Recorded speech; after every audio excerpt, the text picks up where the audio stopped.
લક્ષ્ય ન્યૂઝ, એક નજર, એક લક્ષ્ય.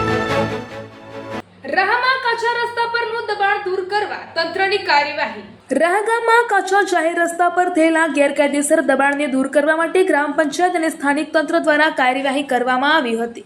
સમગ્ર કામગીરી દરમિયાન તલાટી કમ મંત્રી, સરપંચ તથા પોલીસના ચુસ્ત બંદોબસ્તની હાજરીમાં દબાણ દૂર કરવામાં આવ્યું હતું. કાચા રસ્તા પર થયેલા ગેરકાયદેસર કબજાઓને કારણે ગ્રામજનોને અવરજવર કરવામાં મુશ્કેલીઓનો સામનો કરવો પડી રહ્યો હતો અને ગ્રામ પંચાયતને મળેલી રજૂઆતો અને સ્થળની પરિસ્થિતિને ધ્યાનમાં રાખીને તંત્રએ દબાણ દૂર કરવાની કાર્યવાહી હાથ ધરી હતી. પોલીસની હાજરીમાં ગેરકાયદેસર અવરોધો દૂર કરાયા હતા અને જાહેર માર્ગને ફરી ખુલ્લો કરવામાં આવ્યો હતો. આ કાર્યવાહી દરમિયાન શાંતિપૂર્ણ વાતાવરણ જળવાઈ રહે તે માટે પૂરતો પોલીસ બંદોબસ્ત પણ ગોઠવવામાં આવ્યો હતો.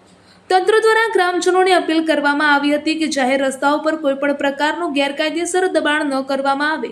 નિયમોનું ઉલ્લંઘન કરનાર સામે ભવિષ્યમાં પણ કાયદેસરની કાર્યવાહી કરવામાં આવશે તેવી ચેતવણી પણ આપવામાં આવી હતી. અહેવાલ રમેશભાઈ ચૌધરી, રાહ.